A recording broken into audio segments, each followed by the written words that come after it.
Welcome to the channel. This video is going to be about this Edge Technology's tramming gauge, which is used for checking that the perpendicularity of the spindle of a milling machine or any other machine that's relevant is square to the bed of the table of the machine. So I'm going to show you two things in this video. The first is I'm going to show you a review of the product because I kind of looked at these for about 2 years online and decided to just buy one because I thought, it'll be quite handy. I've got a project that I need to use it for. I'm going to be resurfacing my magnetic chuck on my surface grinder. So whilst I will be grinding it flat, I want to take a face cut off it on the milling machine. So I want to make sure that it's nice and flat and make sure that the milling machine is nicely aligned. But I'm also going to show a product review of this. So this video is not sponsored. I bought this myself because I thought it was useful enough. But we'll see over the course of this video exactly, is it worth the money? So the box is it is an injection molded box, clamshell design. There is a closed cell foam, probably laser cut insert here, which is holding the gauge itself, as you can see. And then over on the top there is this kind of foamy material that's quite easily compressed, and that keeps the whole thing nicely secure in the box, which is nice. So you can see the gauges here. Also with it comes this little magnetic setting piece, and that is to calibrate the gauge. They recommend that you calibrate the gauge before use every time, and I'm all for that. That sounds like a very sensible thing to do. Anyway, so the box itself is a very sturdy box, and this will keep the gauge nice and safe, protecting it from impact or being dropped, or anything of that nature, anything being dropped on it or piercing the box. It's pretty strong. You couldn't drive over it, I don't think, but hopefully no one's ever going to test that. So the gauge itself, it looks like it's nearly all aluminium. So it looks like this bit is probably aluminium, but I can't really tell. It looks like grit blasted and anodized aluminium. So the gauge itself comprises of these two dial gauges, connected with this piece in the middle, obviously, and you can adjust. There's a locking screw on the side here, and you can adjust the bezel like that, and that's for calibration purposes. Once you've positioned that where you want it, then you can nip that screw up like that, and then you can no longer rotate that bezel. So as it comes out of the box, it will not be calibrated as such in terms, and what I mean by that is, well, actually there's no calibration certificate with it at all, but that's not really a problem because of the way the gauge is used. Calibration is another subject, which if there's interest on it, I can do a video on the calibration principles. Anyway, this gauge as a whole, it's held by this spigot here on this shank, and I'll be holding this using an R8 collet in the spindle of the machine. So this is a 1/2 inch diameter shank on there. So I've got a 13mm R8 collet. So that'll pull up into the spindle of the milling machine like so. So in terms of the build quality, I've bought a couple of Edge Technologies or Edge Technology items now. I'm quite happy with them. I bought the tool holder, or the kind of tool rack, whatever they call it, for the Bridgeport table. I'll put a picture in here to show that. That's really well made, quite sturdy, and it's quite useful. Build quality is good. It looks really well thought out. A couple of lightweighting pockets here. They don't really serve any purpose. They've probably saved a few grams, but all of the corner fillets are nicely machined, pockets are nicely machined. If I were to guess, I'd probably say it has been machined from a solid. I don't think they've used any castings. So yeah, that's all pretty good. Looks really nice, quite nice, and it feels like it's a quality item in the hand as well. The dial gauges, well, they're probably not going to be like Mitutoyo gauges for the price of these things. These gauges are quite reasonably priced. I think I think this, what you see here, comes in at about £100 in the UK, which, you know, you don't really get anything for less than 100 quid these days. So okay, so that's it. That's what you get for your money. We're going to set this up on the machine now. We'll do a quick demonstration, and then we'll see how much out of alignment my milling machine is. So as you can see, we're in front of the milling machine now. We've got the gauge in the spindle of the mill, and we're going to double check that we've got enough room to swing the thing around, which we have. So I'll demonstrate how to calibrate this gauge when you first put it onto the machine. I'll try not to obstruct the camera too much. So what we're going to do is bring the first gauge down onto this magnet. It doesn't really matter what the thickness of this magnet is. Let me zoom in a little bit.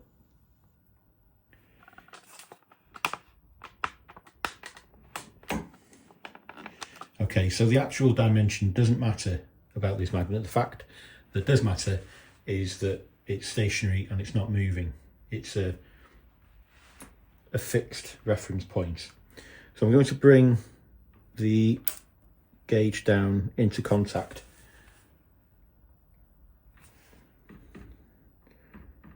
And we'll put maybe 2 revolutions onto the gauge.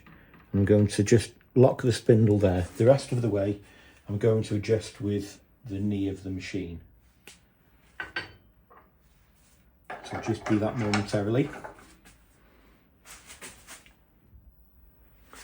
So is that 0 as you were looking at it? Not quite.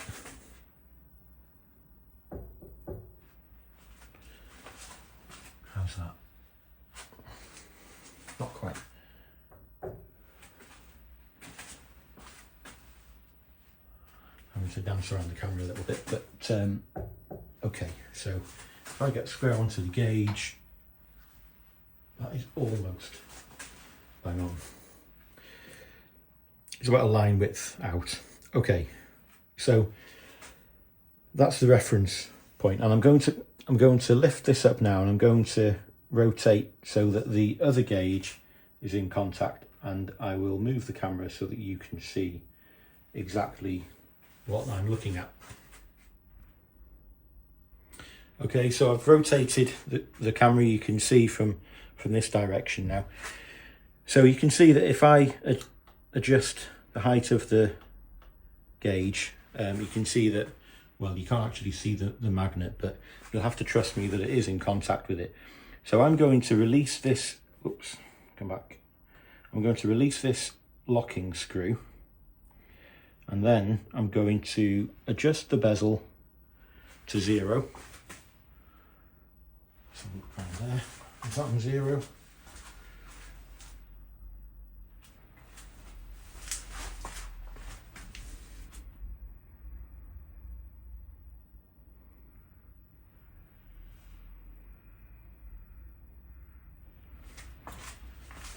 Double check. Yeah, that's on 0.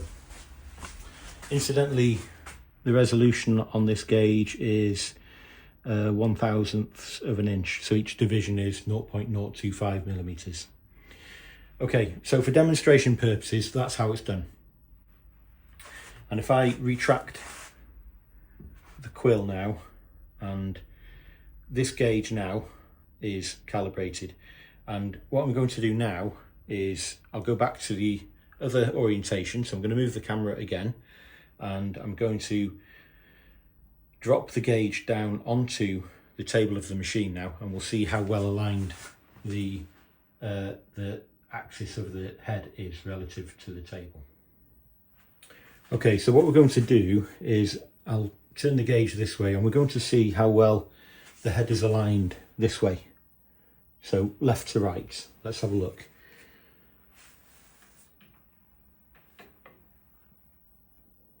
Trying to avoid the T-slot as well as avoid obscuring the camera too much.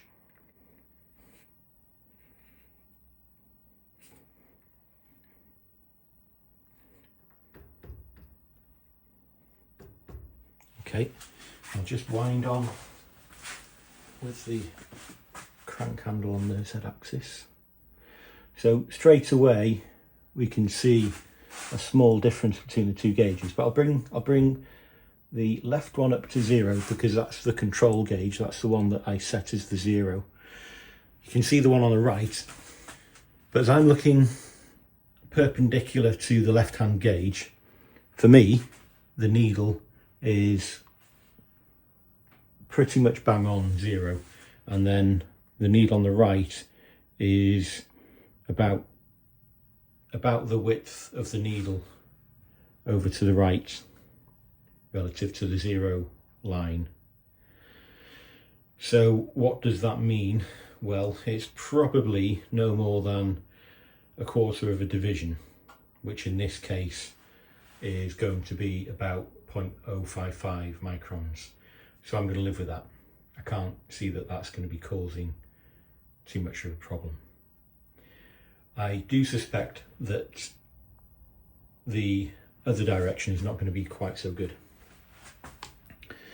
So the way we check that is we'll rotate this now 90 degrees and we'll bring it back down. I'll turn it that way and I'll move the camera so that you can see. Okay, I moved the tilt table. It was annoying me. So let's bring this down, and again we're looking for the, sorry, my arm was in the way then. We're looking for the difference between the two readings on the dial gauges. So let's do the same thing as last time. So I'll just put a revolution onto the gauge. I'm going to set the left-hand gauge to 0, but I need to check that it is on 0, so it's just slightly to the left.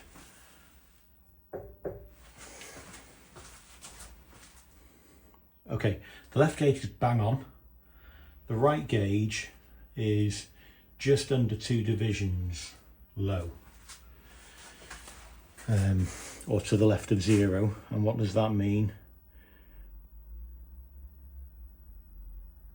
So it is low. So the back end is low by just under 2 divisions. So that's just under 2 thou. So that would be 0.05 of a millimetre if it was 2 full divisions, that is. So it's probably about 0.04 of a millimetre. So we've got some adjustment needed to be made, and the way that's done on the Bridgeport is using the adjustments over on the back there. These divisions get you somewhere near, but you know, it's not a precision setting. However, that's not what I did, by the way. I didn't just use that for setting the tram on the machine originally, but it is indicating that it is kind of not, the head is nodding forward a little bit, which is consistent with my findings when I'm machining, because when I'm face milling I do get a little bit of a sawtooth profile when I'm milling in the X axis. Okay, so I'm going to adjust that, and I'll probably put that on a time lapse because it's going to be quite long and tedious. I'm very likely to get it wrong the first time around, and I'm probably going to lose my patience with it. So I'm not going to show you that real time. I'll show you a close up on the gauges, and that will be as a time lapse, and then we'll celebrate when it's done.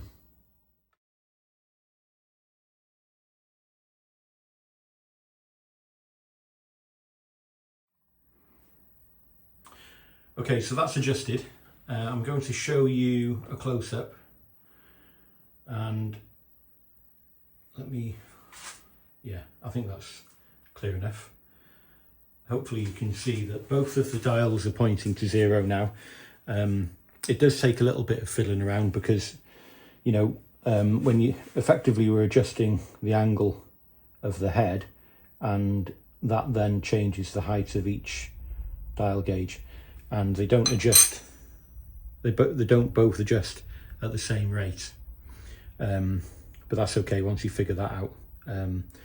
But you can imagine how much easier this is than sweeping a dial gauge. So I do have one of these type of gauges, and these attached to the nose of the spindle like this, you see. And these are nice little gauges. They have lots of adjustments, and they're quite versatile. But this is the method that I used previously to square up the spindle on the machine. And the challenge that presents is that you've got to, as you're sweeping the dial gauge around, you've got to you've got to avoid the T-slots. And when you've got this non-one-to-one thing going on between the two gauges, it can be quite confusing in terms of which way you need to adjust it. So it's very useful having the ability to watch the two gauges together at the same time. Very useful indeed. I'm just going to rotate this now 90 degrees and check that we're still in alignment the other way, which we are by about there's probably no more than a quarter of a division difference between the two, as it was before, like I said earlier. Okay, so I think that's a nice task that I'm quite happy with, having done that on the machine, because it means that I can now get on, face mill my magnetic chuck and regrind it. Okay, so to summarise then, as I mentioned there on the machine, I've been able to realign the tram on my milling machine, which is great. It was a lot easier. It took probably no more than 2 minutes once I got this gauge calibrated, which again wasn't a big deal. That was pretty straightforward. It was very easy to use. And adjusting the tram on the Bridgeport, you know, they've got like a Worman wheel adjuster on there, so it's a lot easier than maybe some of the benchtop mills which need to be shimmed. That's going to be a bit more involved, but the measurement of it, either way, the measurement is very straightforward. As I said at the machine, this is the gauge holder that I was using before to do this activity, and the challenge with this is that you've only got visibility on one gauge at a time. Even though this is a 2 micron dial gauge, I wouldn't start off with a 2 micron dial gauge. I'd start off with a 10 micron without question. But it is more fiddly doing it with a single gauge. The advantages of using this type of gauge are very clear, and I'm very pleased that I bought this now. And having used it, it's as good as I expected. It's very good. I'm very happy with it. So I'm going to get on now and face mill my magnetic chuck, and we'll see how well the machine finish kind of backs up the accuracy that we've measured with this. So I'll give you a quick clip of that, give you a quick overview of the finish that I've got on the magnetic chuck, and then that'll do us for this one, I think. So it's just a short and sweet video, quick update. Thought I'd share this with you because I thought it'd be quite useful. Okay, so I've face milled the top of the magnetic chuck using this face mill, which, you know, it's a decent face mill, gets a reasonably flat face, but obviously you need to orientate it correctly to the workpiece. The other thing is, this machine, you know, it's not perfect. It's got an imperfect spindle, it's got imperfect slideways, so the slideways kind of, you know, as the table moves along, there's a bit of this, there's a bit of that, and you know,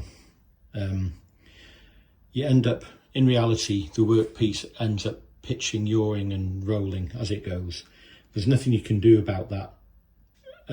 It will always exist to some degree or another. All you can really do is manage it as best you can by just getting the right fit on your gib strips there's not much else you can do, because if there's wear in the machine, there's wear in the machine. I do need to replace the spindle bearings on this machine. I know about that. So all of those excuses out of the way. I did find that when I milled this first, I just did 2 passes like this, and I did get quite, a noticeable step over the top. I don't think it's all because of misalignment. It's not perfectly aligned, but it's quite well aligned. It's aligned probably within 10 microns or less, as we saw a few minutes ago. So after that, I did face mill it in a number of passes, and I've put a 15mm step over distance, and I've kind of gone across it in like a raster sort of toolpath. And then after that, I lapped it with this little diamond pellet lapping tool here, just for about 5 or 10 minutes, with a bit of WD-40 on it as a lubricant, and that's just kind of softened the peaks of any kind of surface roughness that's on the table or on the magnetic chuck. And what I've got now is a 2 micron dial gauge held around the spindle here with that little Edge Technology holder that I showed you a minute ago. And I'll just run the table back and forward just to show you what kind of flatness we've got. It's not perfect, but for a milled finish, it's not too bad really.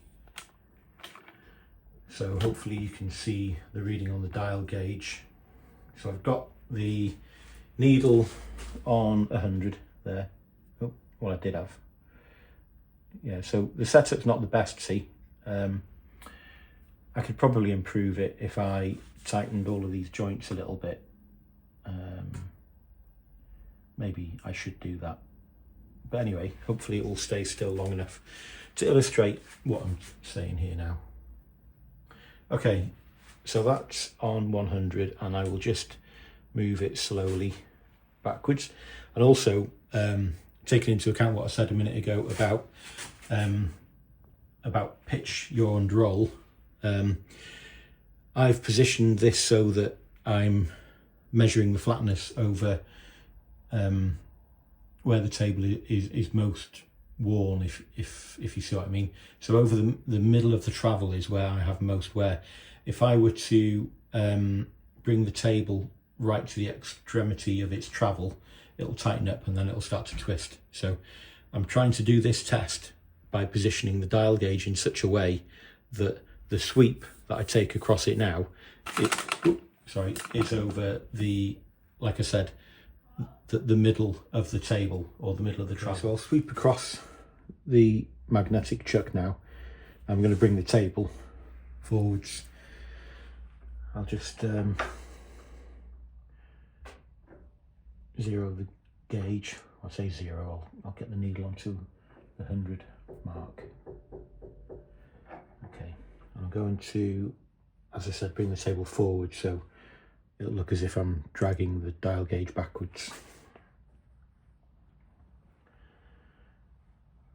So the needle's skipping around a little bit.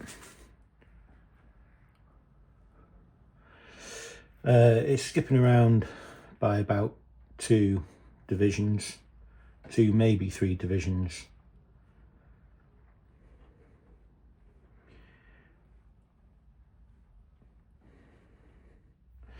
So yeah, let's say 3 divisions, so that's 6 microns. So that's how flat that surface is, and like I was saying before, that's with an imperfect spindle, an imperfect slideway, so the carriage is not going to, or the table rather, is not going to traverse in the y-axis perfectly straight. It's going to twist this way, left to right. It's going to roll like this, and then it's going to pitch up and down like that as it goes. So you never have a perfect straight path on any axis on a machine tool, and part of what we're seeing there is that, but also some of the structure in the surface of this magnetic chuck. But anyway, it's not bad for a milled face, flat within 6 microns over, I've swept over about 100 millimeters there. So I don't think anybody would grumble about 6 microns over 100 mil. So we'll leave it there, I think. I think that's adequate for the next op, which will be surface grinding, but I'll do that on the machine. And then, because the other thing, of course, is any out of flatness on the table, I've just pulled this chuck down to the table by clamping it at the two ends. So the clamping arrangement is going to be similar, but the flatness of the table on the grinder is not exactly the same as this. So, that's why it needs grinding on the grinder, as opposed to relying on the flatness that we've achieved on here alone. Right, okay, well, thanks to everybody who made it this far. Thanks for watching. Thanks for supporting the channel with subscriptions and likes and comments and all of those things. It's appreciated. I'm glad that some of you enjoy the channel. I hope it's of use, and I'll see you very soon on the next one. Thanks for watching. Bye for now.